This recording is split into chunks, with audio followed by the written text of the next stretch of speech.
নমস্কাৰ আজি এটা নতুন ৰেচিপি বনাব খুজিছিলোঁ এই মাতটো অলপ ভাঙি আছে কলাখাৰেৰে ভাত যেটো বনাই সেইটো আজি বনাব খুজিছোঁ প্ৰথমবাৰ বনাইছোঁ তো প্ৰথম এনেকৈ জলকীয়া আদা নহৰু আৰু এই কলাখাৰ দেখিছে কৰি লোৱা হৈছে এয়া ভাত অলপ উলিয়াই লৈছোঁ অলপ তেল দি লৈছোঁ তেল অলপ দি ললোঁ এতিয়া অলপ পাঁচফোৰণ দিছোঁ তাৰপিছতে এই কুটি থোৱা জলকীয়া আদা আৰু নহৰুখিনি লৈ কেৰাহীত দি দিছোঁ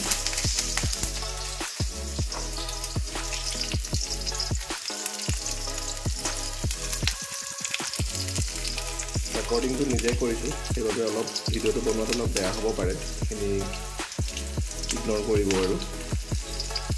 প্ৰথমবাৰ বাবে বনাই আছোঁ মাতটো বহি আছে ভালকৈ ক'বও পৰা নাই সেইকাৰণে